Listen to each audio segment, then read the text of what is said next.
দেখুন, সারা দেশের যে বাংলা বিরোধী পরিবেশ কেন্দ্রীয় সরকার বিজেপি সরকার তৈরি করেছে তার সঙ্গে সাযুজ্য রেখেই ডিভিসি গোটা বাংলাকে ডুবিয়ে দিচ্ছে। মাননীয় মুখ্যমন্ত্রী জননেত্রী মমতা বন্দ্যোপাধ্যায় নিজে সেই বন্যা কবলিত এলাকায় রয়েছেন, আজকেও রয়েছেন। আমি প্রশ্ন করেছিলাম যে ডিভিসি কত জল ছেড়েছে।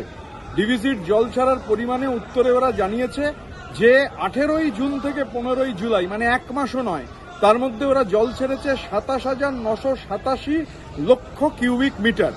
আমরা বলছি যে 2 মাসে, জুন এবং জুলাই মাসে ডিভিসি জল ছেড়েছে 50,02,87 লক্ষ কিউবিক মিটার। অভাবনীয়।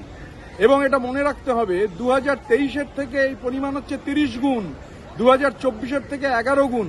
আমি জানতে চেয়েছিলাম যে রাজ্য সরকার, বাংলার সরকারের সঙ্গে আলোচনা করা হয়েছে কিনা। তার হ্যাঁও নেই, নাও নেই। আলোচনা করেছেন, আলোচনা করলে হ্যাঁ বলুন, আলোচনা করলে না বলুন। উত্তরে রয়েছে একটা কমিটি রয়েছে। আরে কমিটি রয়েছে তো আমরাও জানি। কমিটি থাকলে কি হচ্ছে, আলোচনা হলো। তার মানে বাংলার সরকারকে অন্ধকারে রেখে, বাংলাকে না জানিয়ে এই যে বিপুল পরিমাণ জল, অভাবনীয়।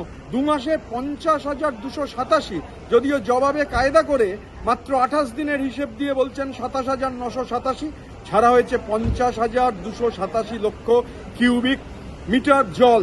এবং আমাদের গোটা দক্ষিণবঙ্গের ফসল ধ্বংস হয়ে গেছে, দক্ষিণবঙ্গের বাঁধগুলো ধ্বংস হয়ে গেছে, দক্ষিণবঙ্গের রাস্তাঘাট ধ্বংস হয়ে গেছে, ঘরবাড়ি ধ্বংস হয়েছে, ও আবার গবাদি পশু ধ্বংস হয়েছে, মানুষ পথের ভিখিরি হয়েছেন। বাংলাকে ডুবিয়ে দেওয়ার জন্য কেন্দ্রীয় সরকারের দেশবিরোধী যে ষড়যন্ত্র, তার অংশ হিসেবে ডিভিসি এই ষড়যন্ত্র করছে।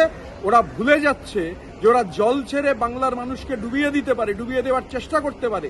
এটা ম্যানমেড ডিজাস্টার, ম্যানমেড বন্যা। ডিভিসি এই বন্যা ঘটিয়েছে। মমতা বন্দ্যোপাধ্যায় একদম দাঁড়িয়ে বন্যা কবলিত এরিয়ায়, বন্যা কবলিত এলাকায় গোটা পরিস্থিতির সরজমিনে গোটাটা তদারকি করছেন, মানুষের পাশে দাঁড়াচ্ছেন। বিজেপি জল ছেড়েছে।